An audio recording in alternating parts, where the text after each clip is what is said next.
Okay. I see the yellow live button. Okay, everybody. So we're here. It is time for the INNERMIX Show. We're back. It's Monday night, 9 p.m. And last week we had our show on for the last time on Blog Talk. But because some of you guys know us from I almost said Facebook. Good God. I mean, it's true, Facebook. It is it is true. And actually, some people are actually watching us live from Facebook, so that's going to be good too. Nice. But we're here on Google Hangouts where a large part of our fan base grew about, was it 2013, 2014, something like that. So we're back. And this time y'all get to see our beautiful faces. Yeah. This time and last time. Yep, it's the last time, y'all. It's the last time y'all get to see. You know what? This is probably the last time y'all going to see Jules' face here on the Hangouts. So, we're going to be real. Let's be real. Yeah. Peace out. She's pulling the bye Felicia on y'all. Bye, Felicia. Bye. So go ahead and introduce yourselves, everybody. It's Jules. JFaith. Real quick, I like that. I should be more like DJ Khaled. I like that. Another one. Another one. I got the keys. No. So I'd like to start the show off by saying I watched the BET Awards last night with my daughter. Why? Why? Because she really wanted to watch them, and there was only one really good performance last night, and that was Beyonce. And that depressed me. Because she lived up to the hype, and that's unfortunate. So she was great. She was on Snapchat too. Huh? She was. She had her own little category in Snapchat too. Oh really? Oh. Yeah. She was great. She killed it. Yeah, I mean, it was great when you saw Kendrick Lamar just show up out of nowhere. Like, I did not expect that. That was insane. And their energy on stage together was incredible. I really enjoyed that. Well, I mean, when you're kicking water everywhere, you're gonna be energetic. Hey, you know. You know. Jules was kicking waters for a while a couple weeks ago. So, anyway, you guys. So tonight, decided that this episode is going to be that episode where you say exactly what you've always meant to say, but you could not say for political reasons. Tonight's going to be that show where you say what you have to say because, quite frankly, people may not have an opportunity to hear you say it again. And we had a lot of very interesting questions. I had a really fun time on Snapchat a couple days ago. And, started addressing some issues that I didn't think was going to go over very well, but it actually went over way better than I expected. Way, way better. Because we were talking about relationships and how, what's a nice way to, you know what, I really don't have a nice way to put it, where I do, but I just don't have that kind of energy to really discover what the nice way would be. But basically it's, when you are with men don't often deal with crybaby men. Men who no. Women don't want to deal with that either. Right? but when you are and I said this to somebody personally, in a personal conversation on Snapchat, and then they said you need to say that for everybody to hear. So I'm going to say what I said to him. So if you are this person, take it personally. Don't take it personally. Either way, you probably need to take it personally if it's you. Okay? But the real is if you're going to be a punk, and then say that you're the man of your house and be a punk, that's not going to work out well for you in the long run. Like, you either have to, what they call man up, but I'm going to explain what manning up is, or you be the punk and don't be upset when people start treating you like you're a little punk. And then you'll be punked. I'm saying. You will. No, but what happens when your spouse starts treating you like the punk you act like? Ooh, I like how you and I had the same reaction to that. Like, how come she don't do this for me? How come she don't do that for me? Because punks need to learn to take care of themselves. That's why. Wait a minute now. You see what I'm saying? And see, the thing about being a punk is, like, you can be a punk if you're a girl or a boy. It does not matter. Punk is not sex sensitive, okay? It does not require that you are one sex to be a punk. If you are trying to act like you run everything and you're the queen of Sheba and blah, blah, you know what? you need to pull your head out of where it is and put it back on the real issues. The fact that you are not in charge of everything that happens in and around your life. Because if you were, you would not need Jesus. You would not need your husband or your friends. You would be you'd be on an island all by yourself, crying about how you don't have no friends. Like, stop thinking that you can do everything on your own, and stop acting like you can't do anything by yourself. So that's how my whole situation on Snapchat started over the weekend. Who did you talk to? What happened? I was talking to some military families actually because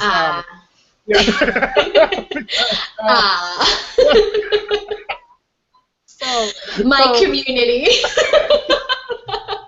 Because I had this girl hit me up because, we deal with love relationships. We talk about it all the time. And now on Snapchat, I realize there aren't a lot of people who give relationships advice. They talk about how great their day is, how beautiful the sun is, and all that good stuff. They take really beautiful pictures. They do really goofy things. But nobody actually is really talking about, hey, you want to make that relationship work, this is what you need to do. Or at least that person is really hard to find because they're not as popular on Snapchat.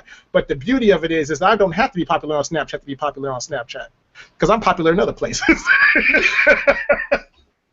So, like right now, I'm pushing like 1,500 people on Snapchat right now, right? And it's hilarious because like this one dude kept hitting me up over and over and over again, and I was like, okay, what do you want to say? He said, I just want to say hi. I've been watching your Snapchats and they're really inspirational, so I just want to say salute to you from down here in Australia. And I was like, oh. So y'all have these same issues in Australia? I thought y'all were flip-flopped. I thought because we were so jacked up and you're so far away from us that you had a chance of escaping the craziness that is the U.S. Guess not. So I want to talk about being a weak-minded individual because I had another word, but none of that was appropriate. A weak-minded individual because that's ultimately what we talked about for the throughout the Snapchat conversation was this woman had hit me up originally to say she doesn't understand why her husband acts the way he acts, and it's not like she's his blanking mother.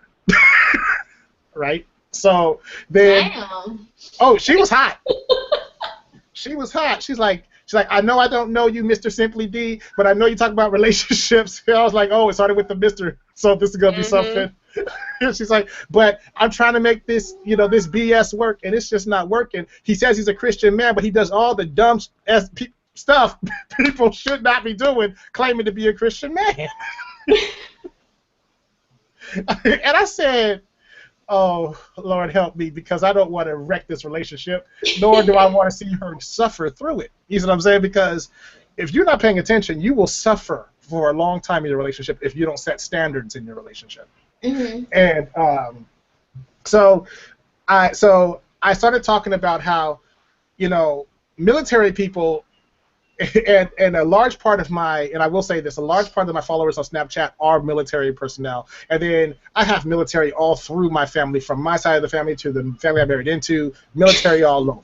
Okay, so I'm going to say that I have a fairly decent understanding of the mentality and what happens when you are dealing with military stuff, like behind the scenes. Exactly. Even my niece, my sister's oldest daughter, she's military now. No way. Oh yeah, she just got out of boot camp maybe a couple months ago. Saw her. Wait a minute. How old is she? She graduated high school and she is what? 18 now.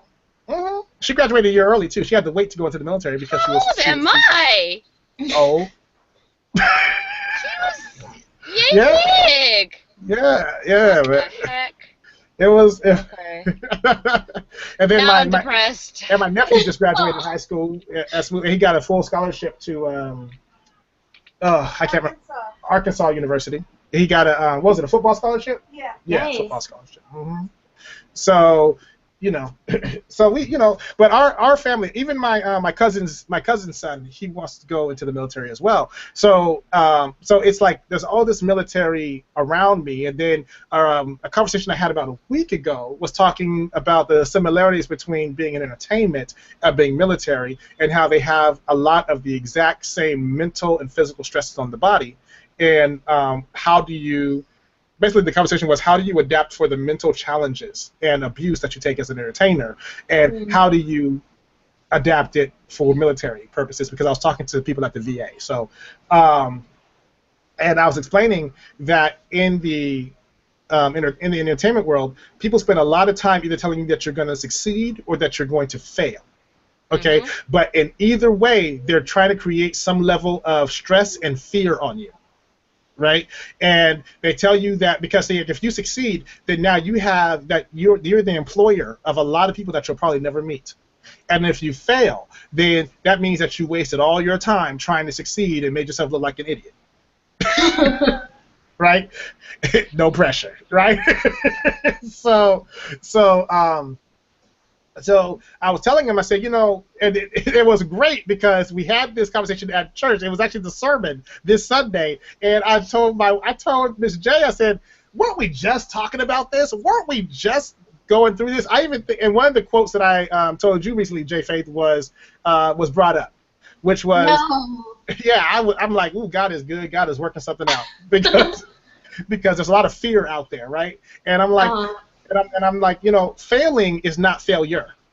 And a lot of people think that if you fail, that means it's over. People are just going to talk about you, treat you like you're nothing, blah, blah. But correct my thinking. Who the heck cares? Like what other people have to say. Do you have confidence in what you're doing? Do you believe in what you're doing? Because if you don't believe in what you're doing, why would you stand next to somebody trying to help them accomplish it? That's like, so we started breaking it down, right? We started really breaking it down because, like, would you want to work with somebody who doesn't believe that what you're working on is going to work? Would you actually want to stand next to somebody who has that little confidence in the project you're working on? And because I'm thinking about it when I was talking to the military people, I said, think about it. If the person next to you holding a gun doesn't believe that they're going to be able to help you or save you, protect you, they're going to turn and run the first time they see a flash happen. They don't know people are taking pictures in the distance. Like. Those are the kind of people in the movie you're always like, gosh, what is wrong with you? Yeah. You start slapping them like crazy. Like, if you don't get back in there, and if you don't get back in there, get your head down and just do what you were trained to do. If you don't work in what you were trained to do, then you are you're hurting everybody else around you. You're not even just hurting yourself. You're not putting yourself at risk. You're putting everybody who's around you at risk. But this is the same in entertainment and in the military. So it's an incredible amount of cultural stress. Like in entertainment, you're supposed to be able to wild out. You're supposed to be able to floss. You're supposed to be able to say, oh, I'm doing this and I'm doing this and I'm doing this. But really, you're not supposed to talk about yourself. Other people are supposed to talk about how great you are because that's how you know you really made it. Okay, but I'm here to tell you that's a crock. That's not right. Okay. I liked how you stopped it right there. I had to. I remember what I do. Broccoli. Yeah, I mean, like a lot of times I spend a lot of time trying to help people understand where they're at, how to encourage them, blah, blah. You know what? But let me be, I'm trying to be as frank as possible. Relationships are freaking hard. They're not easy. The relationship you have with your dream, the relationship you have with your spouse, the relationship you have with your goals, the relationship you have with God. All these things are not easy because they go against our very nature of depending on somebody else or even believing in ourselves because we, by nature, don't even believe in ourselves. The devil's job is not to make us believe in ourselves, it's to make us doubt who we are so we depend on everybody else's view of us. That's his role. That's what he does so that we can stop looking at what we believe and start looking at what other people say. That way it can take us off course and get us lined up with what they want us to do with our lives. So when I was talking to this man on Snapchat, after the woman her and her husband had to get on Snapchat together because he didn't like the fact that she was having the conversation about him in the room with me. You know, right? I was like, wait a minute, you talking to me about him and he's sitting right next to you? Be like, that's kind of janky, but okay, whatever. So basically what turned out to be was he had an image to uphold. He felt like if I don't blend in with these guys, then they're going to not be there for me when I need them. And I said, what? Yeah, like he felt like if he doesn't fit in, then he's not one of the group. If he's not one of the group, then he's just some dude, and he's not going to be included in all of the group activities and this, that, and the other, and all that kind of stuff. So he needs to fit in, and she has to understand because he says she has to understand, but she doesn't really understand because she's not really military. She's not like us, right? I said, I said, I want you to listen to yourself talk for just a second. Did you hear the words that came out your mouth? You said that your wife is not like you. But if you wanted to marry yourself, you should have went to a science, to a lab, made a copy of yourself, and boom, there you go. I said, but you married her because she's not like you, because she's not like everybody around you. You married her because she brings something to the table that you need. And basically, you're saying that you're choosing your job over your wife. You're choosing their character over the character you've always known was better, because you would have never wanted this beautiful woman that you're with to be with somebody who acts like you today. Mic drop.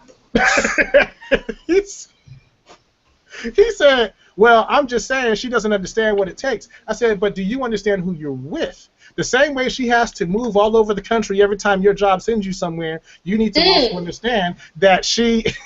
You okay? But you also have to understand... You spoke to my heart. You have to understand that she's sacrificing for you, and yet you're still pulling her through the muck, the mire, and the clay, as opposed to saying, hey, I recognize what you're doing for me, and I want to do for you as well. Like, if I ever chose my job over my wife, I would guarantee somebody should just come and just knock me out. Like, I'm so serious. Like, I volunteer. Yeah. See, See, that's not cool. Both of y'all just signed up. I'm sure my wife's in the back ready to sign up too. But no, like, it's one thing to say, babe, for my job, I have to do these things. But if I had to choose between the well-being of my family and the well-being and me being popular, I would choose my family, right? And the thing is, there are times when I had to make decisions because I knew, without doubt, that God was leading me in a certain way. So I had to explain to my wife, this is the direction God is guiding us in. If you disagree, let me know that you disagree with what I'm telling you. If it doesn't feel like, because we pray together all the time. So if you don't think that this is what God is telling me to do, then let me know, and we'll talk about it. We'll reason these things out. That's what the Bible says, right? Now, she said, no, I know that's what he's telling you to do. I just don't like it. I said, well, that's different. That is different if you're saying, oh, well, I just don't like that you have to give your time like that, or that you have to do this, that, and the other. But it's but that's way different than saying, well, I don't care, I'm just gonna do what I want because I want to do it, and you can just suck lemons. That is not. That does not build a and make lemonade. No, I'm just kidding. You heard some women were bringing sacks of lemons to the Beyonce concert? Really? Yeah. What? Were they throwing it at her? No. They were using it as like, oh, maybe you never heard this, but okay, so in the South what you do is you freeze lemons, put them into a bag, and you beat people with them. What? What the heck? What? Why? Because that's her. Because often, what is the meaning behind that? Basically, you soured somebody's experience. You made them, wish they had never met you, all that kind of stuff. So now they're getting back at you. So what they used to yell when they're really upset was, "Make lemonade out of that!" I can't say the rest of it, but you know what I mean. Yeah, So like women who got broken up with, they used to do that to the guys sometimes. They used to beat them with lemons. Interesting. And plus, it's not illegal to carry lemons around with you, but you can't carry like a bag of rocks or nothing with you, right? So. Oh, you can't? No, I'm just kidding. No, you can't do that. So, anyway, so the real thing I wanted to talk about is, because we all have dreams, we all have goals, we all have things we want to reach out to. We want to have strong and positive relationships. We want to be able to communicate with our spouses and all that kind of stuff. And we want to be able to not only communicate with them, we want to have a relationship with God. We want to communicate with God. We want to communicate with our dream. We want to be able to talk to our dream and say, what the heck is wrong with you? Why are you being so difficult? Can I reach out and strangle my passion just for a minute? But no, you cannot do that because you might kill it. But the core of all the stuff that we deal with, especially here in the U.S., but I know there's also a big thing going on in Europe right now, is we're listening so much to people's opinions of what we should be doing, who have not done the research, know nothing about what we're doing. They know nothing about our passion, our dream, our goals. They've heard from, but they haven't actually done or even attempted to do, but yet they're still trying to tell us how to do what we should be doing. Like, what sense does it take to take advice about relationships from somebody whose relationship is falling apart? Or, you know, I'm going to teach you how to build your dream, but I don't know how to do it. Step one. You know, get a dream. I talked to somebody. I talked to somebody today that made me ask them, "Did your mama tell you that lying through your teeth was something good for you? Is that what it like? Something is wrong with you because you sat there and tried to tell me why I would never be successful in the music industry, right? But 2 years ago, your mentor was working with me to make your situation better. What the heck is wrong? Ooh, man, hold on. What is wrong with you? Like. It's like you had to hold on to your chair there for a second. Yeah, no, it's. I'm so annoyed by people thinking that they can tell you how to do something that you were made and built to do because they have opinions about how you should be doing it. If you're not going to invest in or help me do or whatever, then shut the heck up and sit the hell down. You know, because you are not helping me with nothing. Like, back up. Watch me win, watch me fail, get up and try again, because that's everybody who's ever won has failed, gotten up and tried again. So if you're afraid that you're going to look stupid because you know me and I didn't win the first time or the 15th time, then get out my life so I can start getting back to winning. Like, that's all it really is. I just believe that no matter what I do, at the end of the day, I'm going to win, but that's because I already know that I'm victorious. Everything that I was ever going to have to deal with, God knew my days. Like, what was it we studied, JFaith? He already knew what was going to happen in our days. So all we have to do is choose Him and keep moving. Like, how hard is that? Like, you totally had to help me stop my inner critic from destroying my life. Oh, that is the B word. That inner critic is such a B word. Yeah. And I'm not talking about bae. How about bankroll? No, but no, but I used to be the worst at criticizing myself. I didn't like the way I looked. I didn't like the way I sounded. I didn't like I got a record deal and hated how I sounded as a singer. So obviously my judgment was off. You know what I'm saying? Like, I thought my songs were whack. I didn't like my songs very much. But yet, my songs got picked up, got placed with A-list artists. So I don't understand. You know what I'm saying? Like, so maybe my view of myself was way off. Because if people around me were talking about, I mean, I had people telling me on a daily basis that I was too black and too blind to ever get a good woman. Look at me now. Yeah. Look at you now. Oh. Yeah, exactly. And my dad used to tell me that. You see what I'm saying? So obviously, you know, I had my issues, right?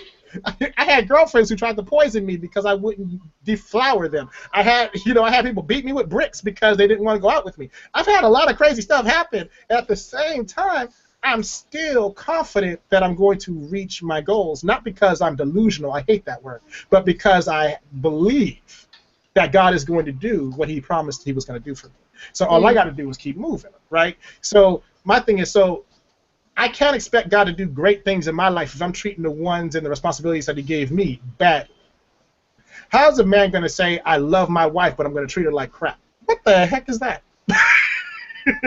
I'm not going to listen to a word she say. I'm going to yell at her. I'm going to treat her like she's trash. I'm going to treat her like when she's around my friends, I'm going to be real nice to her. But when my friends are gone and her friends are gone, I'm going to treat her like she doesn't understand me, like she never cared about me, like I'm not worth anything. Like, not in my house. You know, like, we were talking to me and a couple of people were talking about this last week. It's like, why are the most powerful people the biggest babies?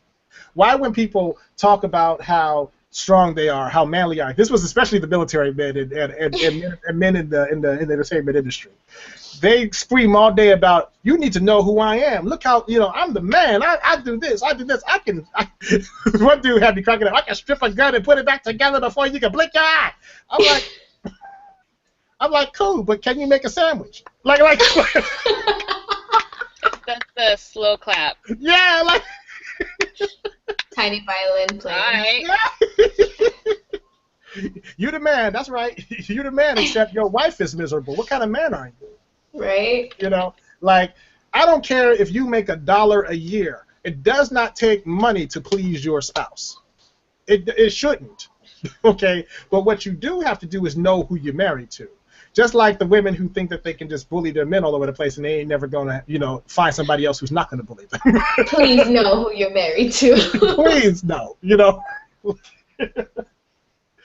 But it's interesting. So when we had this conversation, they at the end of the conversation, the husband and wife, they asked me, well, what do you think is the cause of what we're going through? And I said, you want me to be honest with you? They said, yeah. I said, your mind is weak. You have decided that everybody knows more about your life and what's best for you than you do. You have decided that it's more important to fit in than to stand out. You have decided that you are so afraid of what people are going to think if you do not do things their way or do it to the expectation that they have for your life, that you're afraid to try anymore. You're afraid to move forward anymore. So you have given up on being an individual, and you've decided that you just want to fit in and blend in and not really be seen. So, and you're afraid that if you move according to the gifts and the talents that God has given you, it's not going to work out for your benefit. So, is it to both of them or the husband? Both of them. Actually, I was talking to both of them because she had some issues too. Usually the case. Yeah. Because their biggest issue was this: they spent a lot of time in therapy trying to learn how to talk to each other. And in that time that they spent a lot of time learning how to talk to each other, they held back so much from what they really wanted to be able to say to each other. As opposed to learning how to say things in the way they should say them, they just stopped saying. So then it all built up. And when it all builds up, you know what happens, y'all. Everybody on this panel knows exactly what happens when we just don't say what we need to say. That's why there's that song that says, say what you need to say. Right? See, when you go to therapy, right, because I can tell you, from my experience with my wife going to, go to my mom and get, counseling from the church and all that kind of stuff, I can tell you that the biggest thing with going to get counseling is that people get so afraid to say the wrong thing that they don't say anything at all, right? And that wasn't necessarily our handicap. Our handicap was more of, well, you heard what your mama said. Well, why you gotta say that here? Like, she ain't here. But we had to learn how to be able to say what we needed to say to each other, express how we actually felt without trying to hurt each other with how we say it. I wasn't going to treat my wife like she was a baby just because she had some hard times in her life, but I was going to understand that she had hard times in her life so that way I could talk to her in a way that she could receive what I'm saying. As opposed to being like, oh, well, you're so sensitive, I can't talk to you about anything, so I'm not going to talk to you about anything at all. Well, if we're not going to talk, why are we married? Because everything else slows down and stops. So we need to talk. Wait, so what would be your advice for like a couple, or like when the spouse is ready to talk, like ready to be vocal with their spouse, but it's like basically like easing your way in kind of thing? Because I feel like now I understand, but I wish I would have like kind of eased my husband into like him hearing my voice, because I know that's one of the things you struggled with his deployment. That when he was away, I found this new independency, and it was like, okay, I got the house down, I got this down, I got this new personality, I can do all things, whatever. So he comes back, and here comes my voice, and he's like, what? He was so confused, like kind of like, what is this that I've never heard of before? And it's, for me, I got so used to just hearing my own voice that it was like, well, I've always talked like this, or I thought I did. And so he's like, I'm just not used to you talking so much. So, like, how would you, like, So, like, you know what I'm saying? I don't know. Yeah, I just know what you're saying, because the same thing happens in entertainment. Like, you go away to shoot, like, you either go on tour, even if it's like a 3-week tour, it's amazing what can happen in 3 weeks. You come home and people act like you done changed everything because you've been out and you've had other experiences without them. So they didn't get to share those experiences with you, therefore they didn't grow with you when you were experiencing these new things. Now, some people mentally, they love when you come back, and when they come back and something has changed in the personality or something has changed in the way that you handle things. Like, I was gone for a month, came back, and my wife went from super dependent on me to handle a lot of stuff to super independent. And I loved it. I didn't freak out. I was like, yes. Yes. Finally! Thank Jesus! No, because it meant her confidence went up. It had nothing to do with whether she was taking care of business. Totally. I loved that confidence that came out of her. She's like, don't worry, I got it, babe. And if something got a little difficult, like, I think the only negative thing that happened when I was gone for the month is I lost my medical insurance. I mean, kind of a big thing, but you know what? I'm like, No. I'm like, okay, you know, we can get that back, you know, But other than that, it was really cool. The kids lived, you know, Wow. the house. I hope so. You don't understand. My wife did not. What was the limit day? 3 days. She could do 3 days at home, and that was it. She's like, I got to go back to work. I can't do it. I got to go back to work. So vacations were hard for her.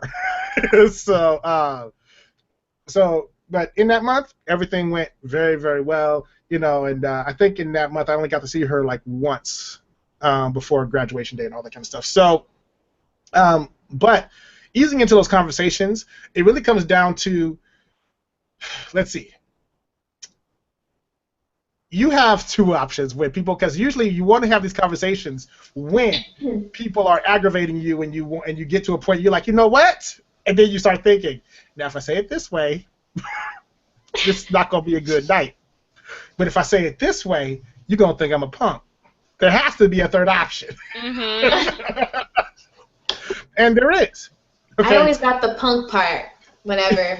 I was like, babe, can you take out the trash? Babe, why you gotta say it like that? Well, I'm sorry. Can you take out the trash, please? Well, you know, you could be consistent and just simply say, am I the only one who sees the trash right there?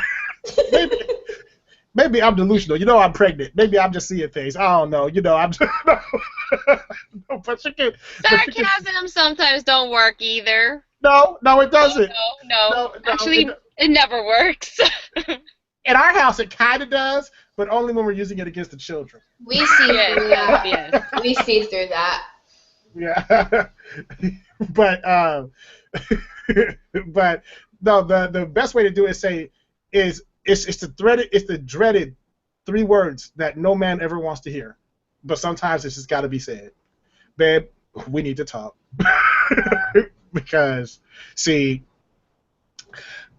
for a long time now, I've, you know, taken it. I've listened to you. I've tried to show you that I'm on your side. I've tried to blah blah all that. But you know what? Today I'm tired. Like, you know, and it's those conversations that you recognize that you've always wanted to have, but you just didn't know how to have. So you got to keep a nice, calm, and easy voice, you know, and you're pregnant. You get to cry for no reason. That's fantastic. But you know, but It gets annoying after a while, though, because then you're like crying over something that's spilled on the ground. You're like, I'm sorry, and it's like, what? No, that's fine. You need to enjoy them. Okay. You need to enjoy those moments, because the moment the kids start dropping everything, you're gonna be so out of tears. You'll be like, doggone it! If you were just old enough for me to kick like a football, I'd be all right. No. But I love you too much, little peanut head. Now you go away so I can clean this mess up and yell at your father for, you know, doing this to me. No, but Oh, he's gonna clean it up. Oh yeah, there's that approach too. Yeah. You know what the most jacked up thing is for fathers to have fun with their kids, make the biggest mess, and then take the kids and leave the room. Mm. I saw that, and I just couldn't. I didn't even know what to do. I was like, you gonna put the baby down and come back? And he said, no, she's gonna get it. Oh, hell no. I'll get you. Why is she always carrying a knife? I understand. But no, so what you want to do is you need to do we need to talk. And then you start to just express, but the hardest part about this is waiting for a calm situation. Men are going to think this is coming out of nowhere. So that means that you actually have to be in the middle of the situation and then stop everything and say, hold on, we need to talk. That's why men hate that phrase, because it always comes up in the middle of something, but that's the only time you're going to keep his attention and have his attention. And then most men, now this is what I find really interesting, most men go all the way to the left with it. Like you say, you know what? I just feel like you're not understanding not only what I'm going through, but you're talking to me as though you don't understand who I am yet, and blah, blah. Oh, so I don't love you now. Oh, so I don't know you. That makes me a terrible husband, huh? I'm awful, huh? Because you think you can do better. I understand that. Just because of the... Way to the left. Right. Because what they want you to do is chase them. so that they can get you on the defense and no, that's not what I'm saying. No. Wait, women do that too. Yes. Isn't it crazy? Men. Oh no, I'm just saying when you see men do it, it just looks way worse. Wait, don't throw us under the bus, Jules. I'm just kidding. I mean, what if I do it? Anyway. Oh, so it's all me. So I don't love you now, huh? Oh, okay. Yeah. So Fine. I don't love you then. Just that's what you said. Yeah. Those are the words you said. Oh, see, that's the only dangerous part about fighting with somebody like me or Jules or one day JFaith. Okay, is we will take the exact words and win with those exact words. Okay, because you say, I just don't think that I, can do this right now. Oh, so you can't do this right now? What is this? Like me and you? What is the this? Well, I mean, what I'm saying is, no, I understand what you're saying because you said you can't do this and you were looking at me when you said this, so now I'm not even a person, I'm a this to you. Oh, wait a minute. I've been doing that. Yeah. Oh, well, welcome to the team. Welcome to the... But Thank you. You're welcome. Like creative people. Don't get into a word contest with us. We will jack you up. No, that's not what I'm saying. That's why I don't curse, because I don't need curse words. Oh yeah, no. You don't need I don't need curse words. No. You can be way more elaborate without curse words. Y'all both said the same thing right on top of each other. That's hilarious. Same wavelength, I see. But basically, you have to basically use that incredible vocabulary you have and talk directly to the issue, not letting yourself get sidelined. Like the reason why that approach never worked with me so that means you don't love me. That never worked with me. I would wait till they said all they had to say. Said, okay, so what I was saying was, and go right back to it. Yeah. Are you done? No, I had to stop saying that. I had to stop saying I couldn't say that no more, because that is where they said I was wrong. Okay, so I couldn't say that part, but I would wait till them to get through having their little tantrum or whatever, and then after that's what I called them. I called them little tantrums. I'm like, oh, so now you're just gonna use all the common sense. You're just gonna let it fly out the window so that you can say something really stupid to try to emotionally manipulate me. I am not the emotional manipulation type. That's not gonna work on me. So like my wife doesn't even do that. She tried like once or twice, and then she found out it was just ineffective and a waste of time. So she just on the other things. So, but yeah, like you just have to talk directly to the issue. Wait for them to say all they gotta say, and then they say, "So is that what you're saying?" And he's like, "No, actually, what I was saying was this. I don't know where the other stuff came from, but here's what I'm saying." Because you got to bring them right back to task. Because once they see that didn't work, then they're going to get really hot, really fired up for a minute, and then they're going to still see you keep that common, just that even keel type state, and then they eventually level out because they're not able to take you somewhere. They're trying to get you off your rocker, off base. And you're right, Jules. Women have tried that with me way more than I've seen men, deal with it. But for women, you kind of expect it. They make fun of it in TV shows. You know what I'm saying? So it's not as uncommon. So there are books that teach you how to deal with women who are in that state. But there are no books to say when your man acts like a little woman, here's what you do. Because it's not even a male or female thing to me. It's just I'm losing control. I need a way to maintain control. So let me do it this way to get you emotionally connected to how I'm dealing with it. So, yeah, it can be a little. Well, it gets petty. Yeah. And because then it just starts going back and forth. Oh, you said this, but blah blah blah. But you said, oh no, I did. I said this, and oh no, but last week. And then it just turns into this ugly, petty mess. Exactly. It's not nice. There's no end. So, okay, so somebody asked me to talk a little bit more about what it is, you know what I mean, by the weak-mindedness. So, basically what I'm saying is, like, we all care about what people think about us on some level. But to allow what they think of us to keep us from moving forward in something that we know in our hearts, in our gut, in who, you know, in our very fiber of our being, from being who we're supposed to be because we're so concerned about what they think of it, that's when you recognize that your mind, you're having a weak mind moment. We've all had weak mind moments, okay? Some of us, that's probably how we ended up getting married. But we have weak. Speak for yourself.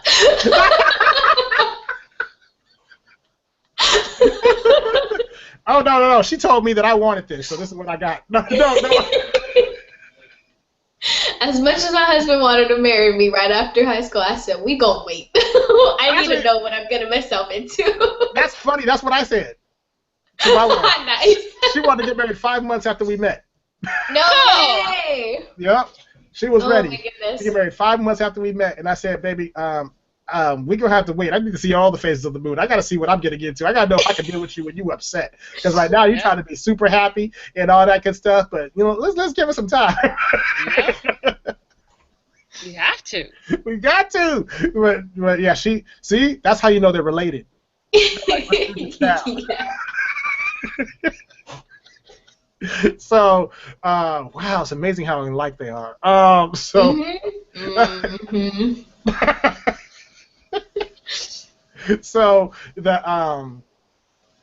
but the thing is, so when you get to a point to where you recognize that you have a vision, a passion, a direction you're going, whether it's in your relationship or whether it's in your dream, or you know, even if it's just personal goals you have for yourself, okay, no matter what it is, if you can stay focused on achieving those things, like, you know what the biggest weak-minded moment is when anybody who's on a diet. Most people, they don't do well on those, you know, and a lot of us treat our hopes and dreams like we're on a diet. Like, oh, I can do it. Those people that don't do well on diets. I understand. Me too. Like, me too. Like, it is easier for me to lose weight if I'm preparing for something than it is for me to lose weight for health reasons. Okay? Because, like, if I'm getting ready for a show, I'm getting ready to train people for shows, or I'm getting ready to do something, then to me there's a purpose behind it. Staying alive is just not a big enough purpose for me. Oh my God. But that's how people are. Women will lose weight to get married. You know, they'll lose weight for the wedding dress, but the umpteen times they tried before they were getting married, for some reason it didn't stick. Like, well, you know, I was only doing it for 2 weeks anyway. 2 weeks, huh? You were trying to lose 50 pounds in 2 weeks? Okay. I got you. I mean, unless you get lipo. Right. I don't know. Exactly. You know, so the ability to hang on to what it is that you know are trying to do is very important, especially if, like, I've been talking a lot to men lately. If you are the head of your household and your character changes every time the wind blows, then everything you take in, you're taking into your home, you're taking it to your family, you're taking it to your wife, your children. You know, so if you can't be strong in your character, then that's a problem. Especially if you're telling everybody I'm this kind of guy, I'm the kind of guy you can depend on, the kind of guy that, you know, is going to be honest with you, the kind of guy who's going to love you, the kind of guy blah blah. And then all of a sudden somebody is calling their wife a B, so you have to start calling your wife a B because that way you fit in with the guys. No. You know? let them talk to their wife like that. You don't talk to me like that. You know what I'm saying? Like, oh, they drinking, so you got to be drinking because that's how you fit in. But that don't work. Like, that's Jules, with the industry we're in, that means technically you and I should be doing cocaine like every once in a while. Oh yeah, maybe. Yeah, we're supposed to be doing some cocaine, smoking out. Baby.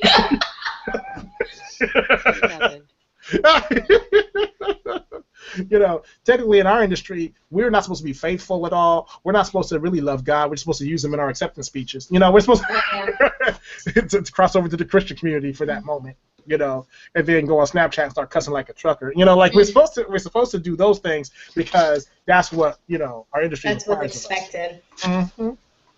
And you know, so to hold on to your principles and not give in, to not, you know, do those kinds of things. That's when you get the most attacked. is when you say, I'm going to be the kind of person, I'm going to be the person I was when I came into this. I'm going to leave a better person, a stronger person, but I'm not going to be changed in a negative way. That's not what I want to do. I'm not going into situations to lose my self-esteem. I'm going in so that I can become stronger in what I believe. You know, and a lot of people, a lot of people forget that because they're so caught up in, ooh, that's what so-and-so is doing. Ooh, look at what they're achieving. Ooh, look at this, that, and the other. And I'm going to tell you guys straight up, whether it's military, music industry, those are the two big things I've been dealing with lately, but it's also building businesses and all that kind of stuff.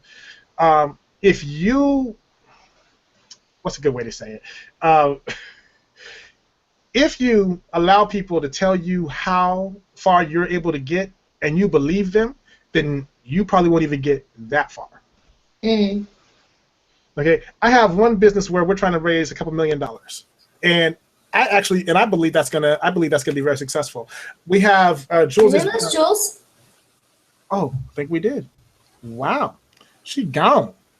I guess we'll get her back. Okay. Because you know we like her and everything. She's okay, peoples. You know. Maybe I just saw her like just fall in this vortex. Yeah. Because I was like, well, maybe that's what she meant when she said, well, what just happened? Or maybe her signal. That makes sense. Yeah. Excuse my big head, people. I got it so I can see. Oh, there she is. Okay. Yay! Oh, no, I mean, I see her picture, so now I got to add her. Okay. Yeah. But technical difficulties. Yeah, technical. It happens everywhere I go. You know, I am kind of overwhelming though, so I understand. No, it was funny because I was even on Snapchat over the last couple of days. Some guy told me, he said, you know, it's funny. I'm glad that you started talking about this stuff, but I used to think you were kind of a punk because you're always talking about how great love is and this, that, and the other. I said, you know, it's funny. I said that people assume that I'm a punk because I don't say things, you know, a certain way. Like you think that I'm soft or I don't understand what it is to, you know, I don't know, apparently live or breathe or be a man. I don't know, you know. So I was explaining to him that with what I do for a living, my job primarily is to encourage people, to get them moving on to a track, but to let them make their own decisions, not to tear them apart and tell them, you know, that they are. Now, I recently told somebody that they're wasting my time and that until they figured out what to do with the, you know, until they figured out what they want to do, not to call me.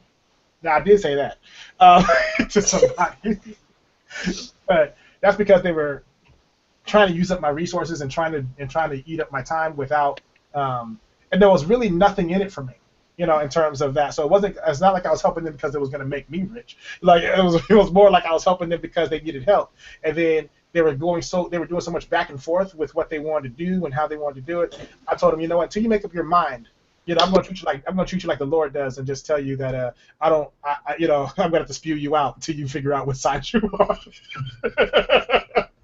So yeah, you're back, Jules. Yep. I don't know what happened. We lost you. We missed you though. Thanks. Yeah, you're special to us. I'm glad I was missed. So, but anyway, like we were talking about, the people can choose whether or not they want to be subject to everybody's opinions. They can choose whether or not they want to stand out and or just move in the direction that God is leading them, or they can choose to give up, give in, and succumb to the pressures of society and the social part of things. Like, you know, I admit that we all make plans and that we all have ideas of what we want to do, but it comes down simply to this.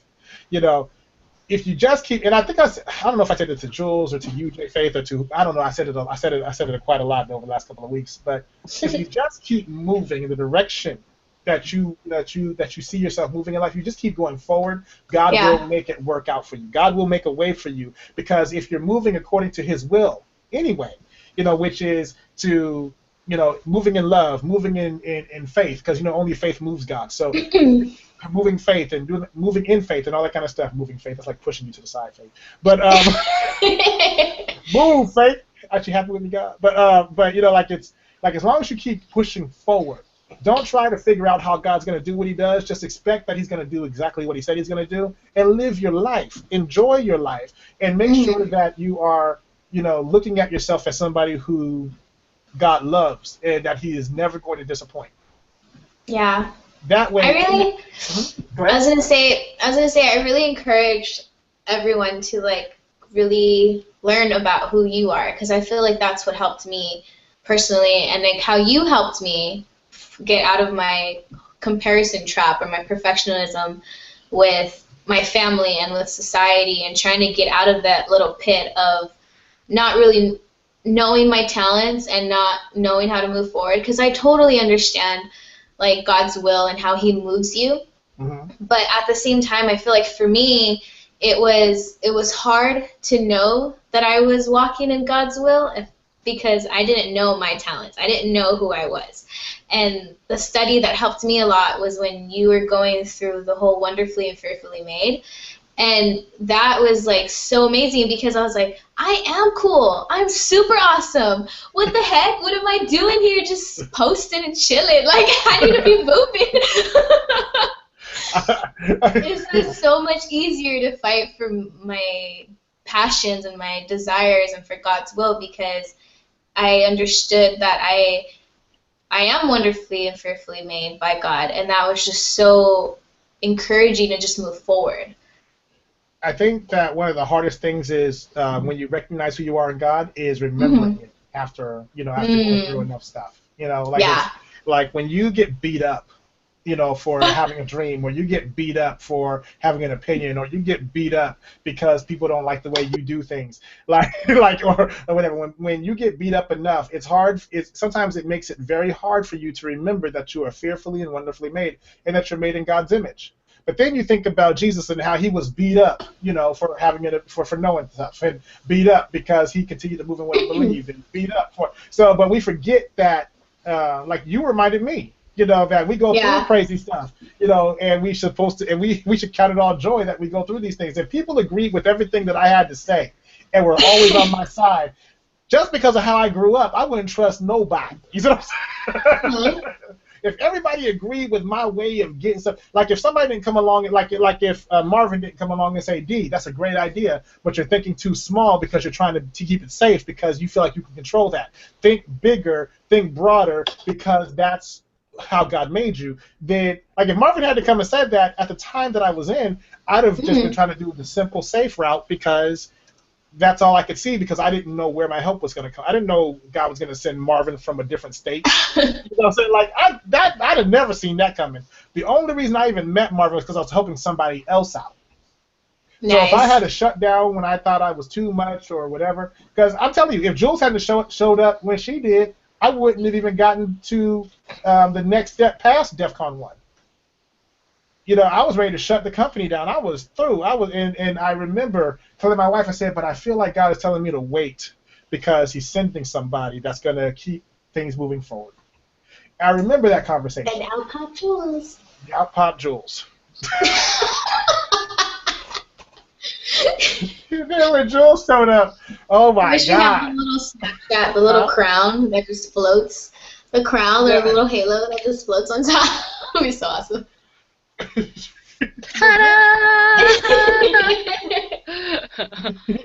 It was, but it re-inspired me. You know what I'm saying? Like, you never know what God's gonna do, and you never know. Just because he sends to help doesn't mean that everything's gonna go like really smoothly. It just means that it teaches you how to fight again. You see what I'm saying? Like, but it teaches you how to fight on a different level. Before, I was fighting just to keep everything moving, because every great opportunity that came our way disappeared for some reason, and I used to look at that as failure. I used to think that we were failing all the time, and like we had in our first year of business as Definitive Concepts, we had a chance to work with Jennifer Lopez and her clothing line. We had a bunch of large in stores that were asking for production stuff from us. We had a lot of really, really cool things that you don't get your first year of business, right? And the thing was my partner at the time he was so he was like, I really want this to work, but I just don't believe it's going to work. And he stayed that way so long that things just did not work. No matter how hard I pushed, no matter how many ways I opened up, he just could not wrap his head around why people would want to work with us, even though they kept saying, I want to work with you. Like, I just don't get, like, how that was happening. But he believed in me. And that's why we were able to continue to push forward, because he's like, I don't understand. When we signed Jules, it was hilarious because this guy brought us out to Vegas, and he was like, yeah, just going to stay at one of my houses, whatever. My partner, drove us out there. He was willing to drive and everything. He said, I just don't understand why he would let us do this. Like, why is... What? I was like, look, God opened the door so that we can learn and so we can grow, so we can have opportunities, and you're asking why would God do that for us when he told us that he would in the beginning? Like, what's the question here? Like, and he's like, I just don't understand it, but we're going to go do it, but I don't understand it. Right? And I recognized recently that that's just the trend. That seems to be what keeps happening is there's this, like, with my old partner, and still a great friend.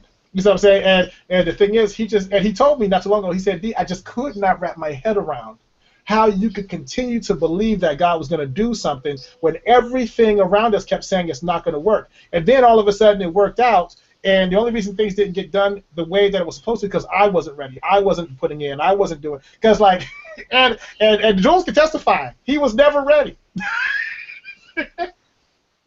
The man was never ready because he just didn't see it happening. He didn't see certain things happening. So when they happened, he was always in shock. Always. So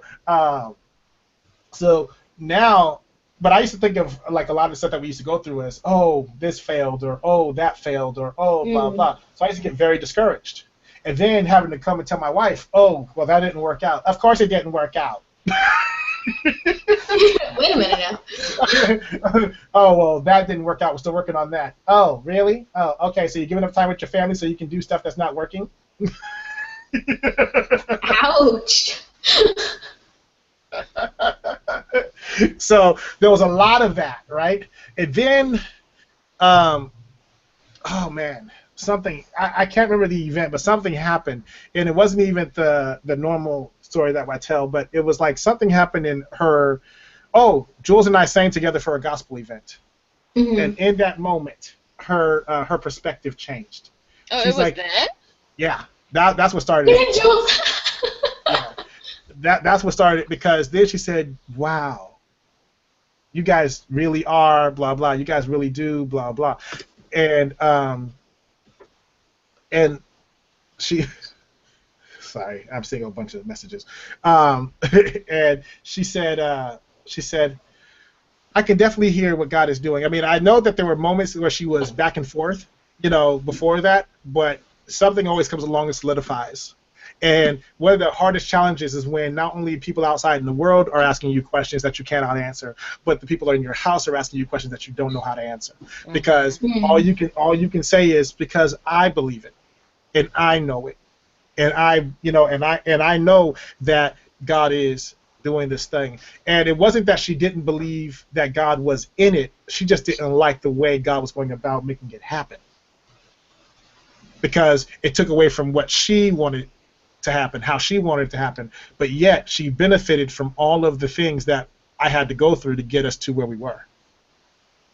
And anybody who was trying to hold on to a relationship or build a dream or something like that, don't be surprised when you have to be the lone wolf and stand because you believe it. That's how come I tell a lot of couples, like, there comes a point in your relationship where you're just going to have to put your feet down. You're just going to have to stand firm and say, I'm not budging on this because it's bad for our family. I got to put my feet down because, you know what, we can't keep, waving, what's that, moving back and forth, side to side all the time and not having a stable forward moving position. Because if we don't, if I can't talk to you about how you make me feel, if I can't express to you that I need my own time sometimes, if I can't, if you don't trust me to be the person that I told you I would be for you, then we have to really figure out why you don't trust me. Because who I am and the image of who you think I'm supposed to be, they may not be matching up. And we need to figure out what's going on, because a house of confusion is not a godly house. It's a house that's being played with by the devil, because God is not the author of confusion. So So if I have to sit down with you and we work together to figure out, why do you have these thoughts toward me? Why do you think I'm against you when I've always been for you? Why is it that you feel like I'm not with you because I'm in a different room? Why is it that you have this issue that you don't, why is it you don't want to talk to me but you want to talk at me? Why is it that you think I'm always supposed to come and comfort you when you need comforting, but you don't know how to encourage yourself? What happens if my future career takes me away from the house? What are we going to do then? My wife and I had all these conversations. And one of the reasons I truly believe it took so long for my career to grow is because she was not in a position where she could be at home and believe that I'd come back home to her. Seriously. People who are the spouses of entertainers are just like people who are the spouses of military people. They don't know if they're coming home because a lot of them don't make it back. For different reasons. Honest truth. Yeah, but it's very true. But the emotional impact is the same. Yeah. And so. Slightly different. No, One I'm is more talking. betrayal than the other is more grief. But yes. Well, hold on. Like the thing is people are okay. Like let's talk about first off, that there is a large group of people in the military that end up falling in love with somebody else that they've been stationed with, and that's why they don't come home to their spouses, right? Or the other way around. Yeah. Yeah, that's what I was talking about. I wasn't talking okay. about I was talking about death. That's a whole different thing. That's why I was like, oh, it's different. No, it's almost equal to the entertainment industry. How often that happens in the military? Yeah, that's true. So it's sad. It is, but so people are afraid to be away because they know, and people who are usually scared. And I'm gonna say this, and then I know we got to wrap up because we're over our time a bit. But the people who are usually scared are the people who have already thought that there may be an opportunity for them with somebody else. Mm-hmm.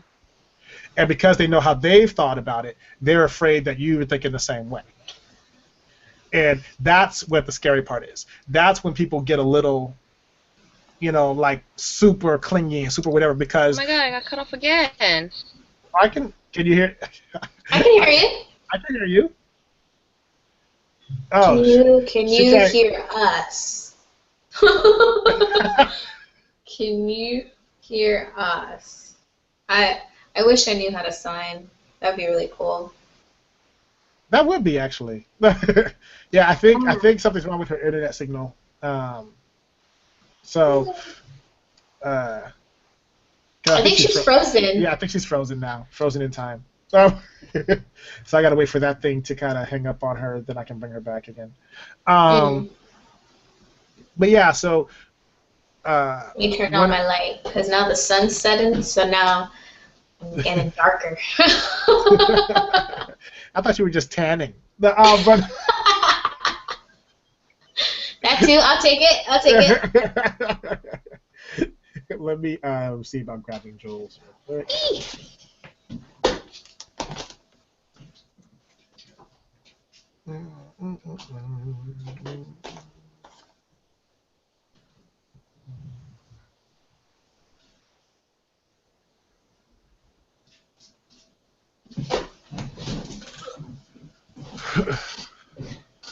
Let's see if that gets her back.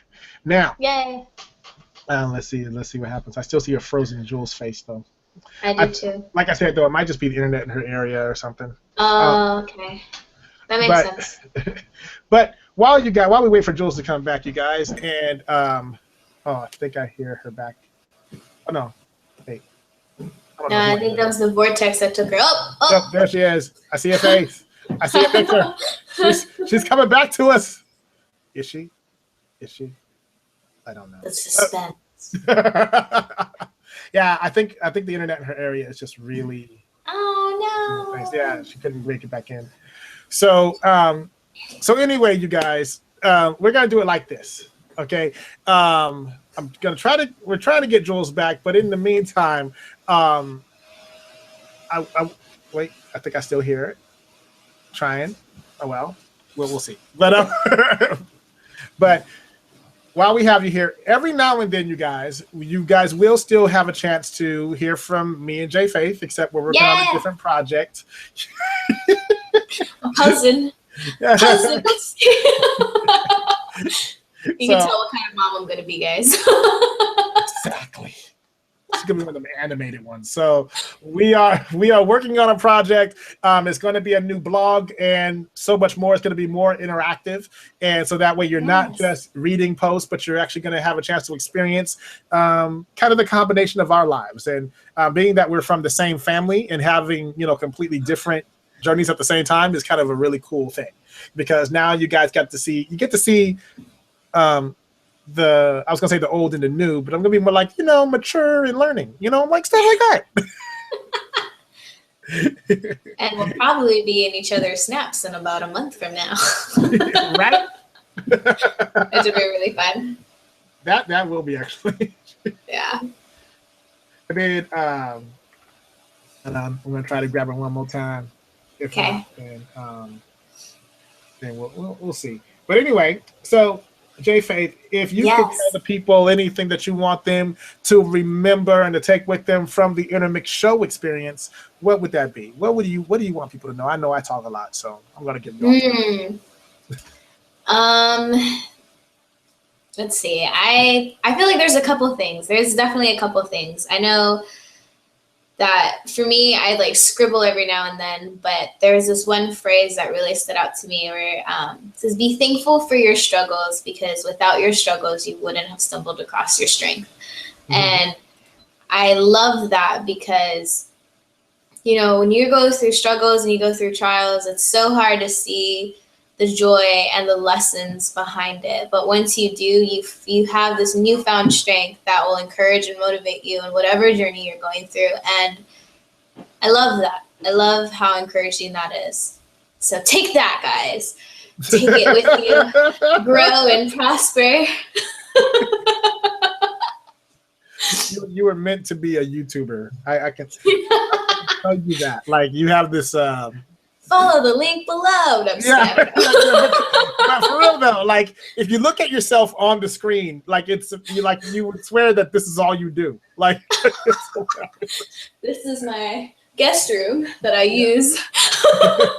No, but for real, it'd be like, how beginner YouTubers, that's what they are. They're usually in their room or their kitchen, right? It's always one or the other. So that's girls true. Are usually in their room because it looks more, like homey and stuff like that. Guys are usually like in their kitchen so they can set up all their tech stuff or whatever and show it off. Nice. Like or I know in a studio or something. Yeah, like there's a guy on YouTube. His name is MKBHD. And he's a tech reviewer, right? He reviews all kinds of technology stuff, right? Okay. Yeah, MKBHD. And but the thing is, Marcus? MBKHD, something like that. So, but the thing is, he started his YouTube thing when he was like maybe 16. By the time because he was always in his, he was always in his room just looking at different devices and all that kind of stuff. And then what he would do is he started reviewing them. And then people kept sending him more stuff to review because they liked the way he did it. So he put himself through college doing that, right? And so the kid is worth maybe $4 to $5 million now. Wow. And and up until last year, he was always doing it from his bedroom. He was just always shooting and doing stuff from his bedroom. Well, here's the start of my $5 million. I'm just kidding. Hey, I believe it. Like, I mean, look, I started everything with a desk and a computer. That was it. So, nice. So I know that it's possible to grow and to meet the right contacts and to expand, with very little. So I do know that that's very doable and all that kind of stuff. So, it's funny. We have people like in our chat. I want to see. Well, I don't think I can see it, but I want to know. I want to hear. It was a question thing. Here, let me put my thing so you don't have to look at my big head while I read this thing real quick. Let's see. What does it say?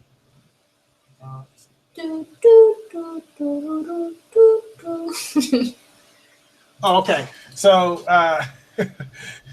turns out it's not a question. It was just telling me how many times Jules dropped. Aww. Yeah, it's like, oh, God again. Oh, God again. Oh, God again. Man, lot of times. Okay, yeah. So there must be some kind of internet issue. So, so you guys who are enjoying watching JFaith and I have conversations and all that good stuff, then this will happen from time to time. So don't you worry. And you guys seem to really be enjoying the topic about how to build a strong and stable relationship. And because it's not always about, proving who's right and who's wrong. Sometimes it's about getting to that. First thing you have to do in any relationship is figure out what foundation you're standing on and always bring it back to that foundation. Yes. So important. That's the key. If you guys are standing on two different foundations trying to build a household, that's going to be a rocky situation. Okay? Yeah, and it doesn't even matter what walk of life you're from, like military, entertainment, anything. Foundation is so important. Yes. So we tend to approach things from a Christian relationship standpoint, but I believe in most things that are out there, most religions, most belief systems that are out there, it all starts with having a solid foundation. So that's one thing we can all agree on. You got to have a solid foundation and a structure of your house that is going to work for your house. Now, that doesn't mean that you're always going to like the way things are being done, but you are probably going to agree with the fact that they need to be done. Yeah. So, and that's the basis of my relationship with my wife is like, look, I know this is going to suck for you. I know you're not going to like this, and I'll tell her straight up, you're not going to like this, but I have to make the decision for the betterment of our household, because I'm looking 6 months down the line, not just at tomorrow, and so I have to plan things this way. But we can do this, and we can like give you guys even a really a better idea. Our kids, going to the next grade right now. So my daughter's going into the 7th grade, my son's going into the 5th grade. But nowadays in school, everybody's got to have their own computer or something like that so that they can get work done. And now they don't use paper as much in school. You're just taking flash drives and stuff, right? So what I did was I said, okay, well, before school sets in and everything, let's go ahead and build a workstation for our children where they have their own stuff. They need their own. Oh, but how are we going to afford to do that? Don't worry about it. Let's invest in them now so that it's not going to cost us a bunch later to do it. And so we did that for Father's Day. We went out and got all the stuff on the Father's Day sale. So that way so we have the printer. Exactly. Because I'm like, if I wait too long, then I'm paying the prices that everybody else is paying as opposed to getting the discount because it's not a back to school sale, which is not really as big of a sale as people think it is. Right. Yeah, it's not. It's the discount. Y'all being played. No, I'm just kidding. but it's something a little different. So I'm gonna try Jules one more time. Okay. I'm gonna miss saying goodbye to people. But so what I did was we did that. We got a printer. I got a new monitor for my computer. I put a monitor over there on their workstation so that way, and we bought them 2 what do you call it? Chromebooks. So that way, when my wife is helping them, they can plug the Chromebook into the larger screen so that my wife doesn't have to bend down and try to read over their shoulder. It's right up there on the screen. Oh, that is awesome. I'm a tech nerd, so I said because you I want my don't say a little bit, yeah. But no, you forgot to put your hand under your chin, like. No, I can't do that. Okay, maybe not like this, but just like hold maybe my mask. Yeah, there it is. I'm kind of good with it, so. Yay! I'm doing it on my phone.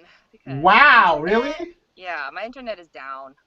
Okay. I figured. I told you. See? Told you. I was right. But anyway, I didn't want you to miss a chance to say goodbye to the people. Thank you for calling me back. I was like, that is the worst ending ever. What is a live INNERMIX show without that happening, right? Right. So before you drop out again, we're going to give you a chance to say goodbye.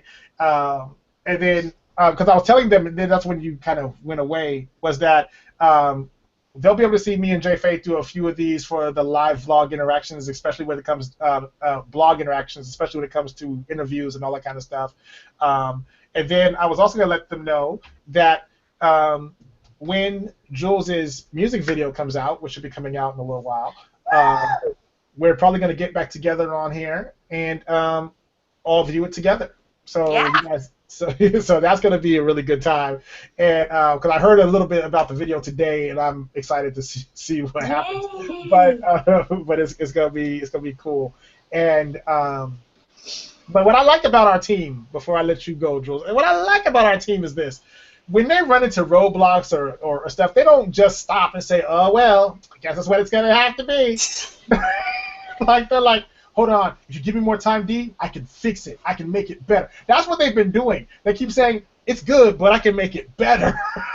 I was like, I'm not going to stop you from making it better. Like, No, still. you do you, boo. You do you. Yeah, hey. And plus, I tell people, I've told everybody this, I said, look, I have an idea when I would like to see things happen. God's ideas are better than my own. You know, only God knows what Jules' schedule is going to be. Only God really knows, because even Jules don't even know half the time. You know, you know, I don't even know. Like, my wife is signing me up for stuff, and I just now found out. You see what I'm saying? So, you know, so, well, you're never going to be such and such under such and such. Yes, ma'am. Yeah. Yeah, you know, but by the time the video comes out, you know, we can share the video with you guys. We can all watch it live together and have a good time and just celebrate the video coming out, because that'll also be the same time that all of the music is live on all your streaming sites. So it's going to be an incredible time. So we're definitely going to do a build-up for that. And I believe Jules is going to be one of the very first interviews for JFaith and our new blog, so that's going to be great. We have a lot of really cool stuff coming up. I will be more mature in my interviews this time around, guys. Wait for it. Well, in that case, I'll be so immature. Yeah. Totally gotta be retro and immature. It's gonna be like, everything Jules is gonna say is gonna have the word "like" in it. It's gonna be like, it's like it was so funny. Like, Oh, no. My answers are all just gonna be giggles and it's gonna be like like, yeah. Except that's scary when you do it. It reminds me of one of the Disney movies. It does. When Jules does that, sometimes it reminds me of, like, you know those really great evil characters? Like, I swear, Jules would make one of the best villains ever. Nice. She would make one of the best. I really think that, like, suppose we're talking about Once Upon a Time. I think Regina. she'd be great as Cora, Regina's mom. She would have No been way. good, because remember, that woman was way more evil than Regina. Oh, yeah. And Jules, her eyes, I'm not even talking about her character. I'm talking about her eyes could cut you through the screen, and you'd be like, yeah, that's what's up. Grammy. Emmy Award. This eye. I mean, there's just power in it. So, That was gold. see, this is why us doing the, you know, where people can see us and stuff, this is why it works out so well for us now versus back in the day. Oh. Because now our personalities are more developed. Now we don't care.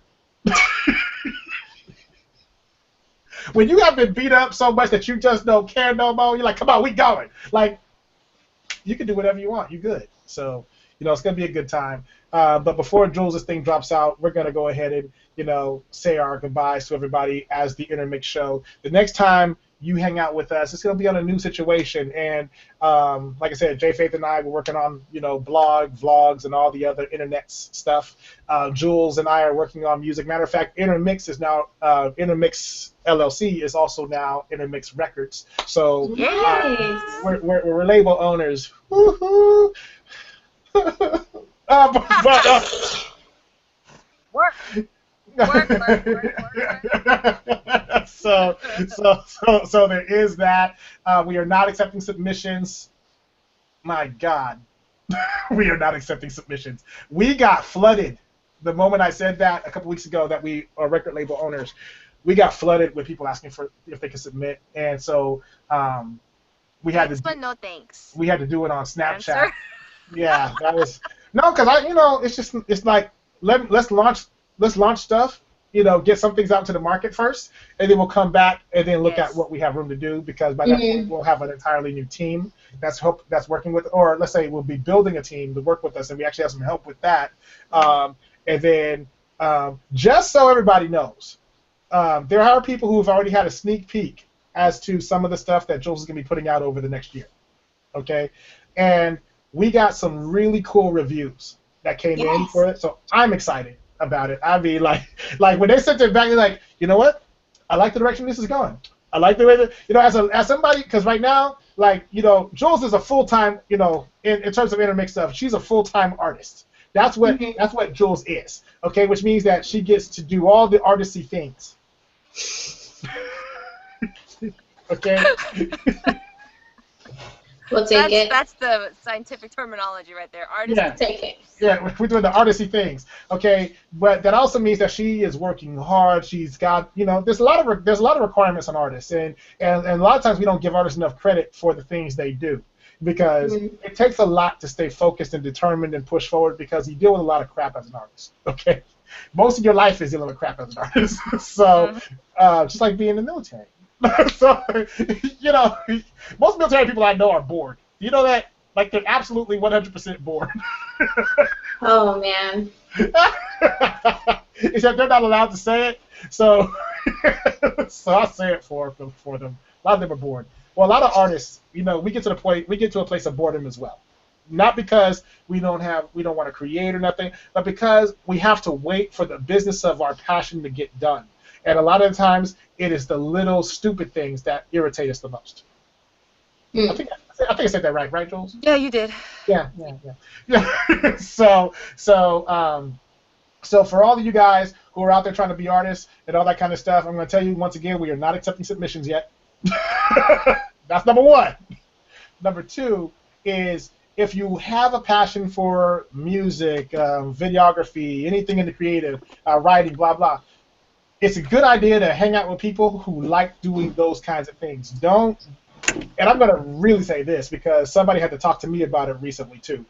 Don't take advice from people who watch other people but don't actually do any of the things they do. Okay, I've seen somebody take a gun apart. I know what I'm doing. Don't pay attention to that person. That's not going to help you. I just found out. Jules still alive? You're still alive, Jules? Yes, I'm here. Yay! Why? You froze up. Oh, I did? Yep. I was like, no, it's gonna happen again. Right? Oh my God, what is going? I don't know what's going on in my neighborhood. You know what it is? It's all the fireworks going on. Maybe that's what's messing things up. People are practicing. I'm like, oh my God, is it guns? But no. Yeah, that's what my daughter keeps waking up in the middle of the night asking that question. Terrible. She's like, Daddy, are they shooting? I said, no, baby. There's an echo and it's going horizontal. It's like. You know what? Nowadays, you don't know. It could be guns. It's possible. Yeah. Yeah, there is that. But anyway, you guys, we're going to let you guys go. And before we lose Jules again, we don't want to do that. So we'd rather give her a chance to say goodbye to you guys. So Jules, go ahead. Say what you want to say to the people. What you want to say? It's not 2-piece. Wait, that's not it. 2 cents. You hungry? My outro. Is she hungry? Can I get 2 pieces and a biscuit? No. I just want to say thank you guys. Since like forever ago, you guys have been so loyal and so supportive and so loving and sticking by us through all the changes, through all the lulls, through all the not so good episodes, and through all the great episodes. You've been with us and supported us and believed in us, and I cannot thank you enough for the past 5 years. It's been real. And I think I can say for everyone, not just on this panel, but even for you guys listeners, that we've grown. We've just matured, hopefully. We've experienced a lot. We've learned a lot about each other. And I take that relationship very seriously. So thank you for your friendship. Thank you for your partnership in this growth process, in this show, because this show would not be the same without you guys, because otherwise it's just the 3 of us talking to each other, which is great. Yeah, we have a good time. What are you talking about? Yeah, true. And we have had shows when it was just us talking to each other, and then they caught on to the episode. That was amazing. And then they caught the episode, the episode started spreading. By the way, just a quick question for you. Do you see that there are people on YouTube who actually reposted our shows from now and again? No, I have not. Really? Then again, I'm not really on you. Here's my problem. I need to go on social media more often, do stuff. I will try. That's my mid-year resolution. Mid-year. But yeah, just before my internet cuts again, I just want to say thank you guys. Love you. Please continue to support us. We need all of your love and support. We don't take it lightheartedly. We appreciate every one of you. Follow us on all of our social media stuff. You guys know it by now, I hope. But type in Intermix, it'll pop up. My tagline is at i.m.jules. I I'm so appreciative. It's kind of hard to say bye to the show, but I just know that we're not saying goodbye to you per se, because we will be around and you can still see us and find us and talk to us and reach us in other avenues. And we will be seeing you in different parts of the media and all over the place, but it won't be on the show per se, but we will still see you. We will still have the chance to grow and together. And so thank you guys, and Jules out. Bye, Jules. No. Bye. I just wanted to catch you before your internet went out, and then, like I said, you guys, we really appreciate all that you guys are doing. And I was reading something what you guys said, and you guys like the real talk, and you know what? I think that's what we all need right now is the was it somebody a high five and a smack to the face. Every once in a while you need somebody who's just going to tell you you need to fix things. Things can be better if you actually work to make them better. So let's do that. Anyway, and then as for the person who asked about the behind the scenes of my life thing, do I have another episode of that? Yes, I do. That'll be coming up sometime this week. I'm glad you guys really enjoyed that. And the name of the new blog will be posted soon, so don't worry about that. You guys can follow me at DSimplyD all over the internet. You can find me, D Simply D. And then JFaith, how can they find you? Yay! Well, I had to switch some stuff around because Snapchat was not cooperating with me. So, Facebook, Snapchat, Instagram. It's still call me JFaith, but it's call me .JFaith. Just a little slight change, but it's still the same faith. You are too cute. Dun, dun. Huh? What'd you say, Jules? Oh, I said thanks, but you're talking to her. Okay, just kidding. No, I mean, I know you cute too. It's just that, it's like you're here between us. You're almost directly in the middle between me and JFaith Sage, so I really can't. I don't know what to call you yet. I don't know anymore. I'm just mediocre cute. Now, you know what you are? Like too cute. Yeah, you're too cute. Kind of mediocre cute. You're just okay. You're okay cute. You're okay cute, and then she can be like too cute because she's still in her 20s. Yeah. But when she's out of her 20s, huh? But when she's out of her 20s, it's over. No, it's over for her. It's cool. I gotta keep my standards. But anyway, you guys, we're gonna be signing off. You guys have a great day. If you're on, the other side of the world, and if not, you guys have a great tomorrow. And we'll talk to you guys later. That sounded like anyway. You hear my cat in the background? He's saying goodbye to y'all. I heard your dog earlier. Everybody wants to say something. But anyway, guys, we're signing off now. Everybody got an opinion. Okay, bye. Everybody. Bye. Bye.